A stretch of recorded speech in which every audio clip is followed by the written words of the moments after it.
Halos 2 linggo hindi kami nakapunta rito sa may Saldang. At pagbalik nga pala namin dito, eto matataas na yung mga damo. At yung mga tanim ko na talong, kinain ng mga kuhol.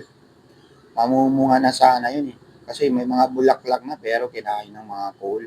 Sayang lang yung mga tanim ko. At eto, ginamitan namin pala ito ng grass cutter. Dahil dati, mano-mano lang namin to tinatabas. Matagal. Eto, mas mabilis to. Grass cutter ang ginamit. Sayang lang talaga yung mga tanim ko. Sana bibidyoan ko yun kung namunga na eh. At eto, pauwi na kami. Pagkatapos namin mag-grass cutter, sabi ni Busrom, daan mo na kami dito sa may Biradali Beach, dito sa may Tumangas, parang Sulo, para maligo kami. Para maalis yung mga tumalsik na mga damo sa atin. At eto, nadaanan namin at binidyoan ko itong napakagandang sunset ng Tumangas. Topic video.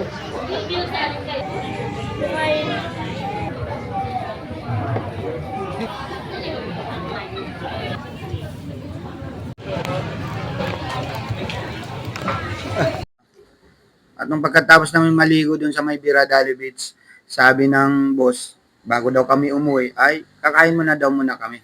At dito kami napadpad sa may Maubo, sa may MG Food and Cafe. So, nakita niyo naman yung mga itsura ng plato, no? So, yung mga in-order namin, taob lahat. So, ang ibig sabihin yan, masarap yung pagkain nila at maganda yung service nila rito sa may MG Food and Cafe. So, maraming salamat sa boss natin. Thank you.